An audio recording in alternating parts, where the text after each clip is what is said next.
บ่น้อหรือรังเกียจบ่ผู้สาวไทยบ้านคนนี้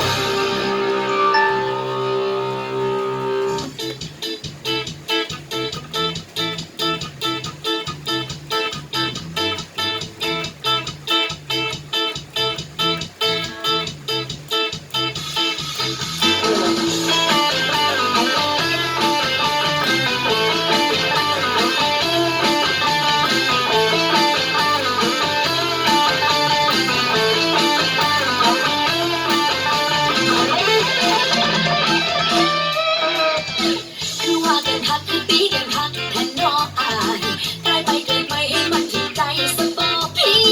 อยากเห็นมันโลตมถ้าบ่แม่นพริสตี้ตั้งใจมาจีบดีๆอายบ่สนใจ น้องเป็นสตรีที่มันบ่มีมองสาแต่ไอเอาไปแท็กไปเทียบกับเขาคงว่าไว้สิลบคำสอนประมาทให้ได้สิแปลงร่างไปสิ้นในใจเจ้าเธอมาที่พักแท้มาสู่กันแม่สิยกให้เขา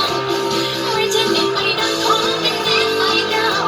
ระวังเดินตามให้ว่าแบบนี้ จังสิเมียเมียเมียตายเอาตายมาเถอะเราสิรอใครจังสิเมียก็ตายคืนนี้ไม่อยากเห็นเมียมัน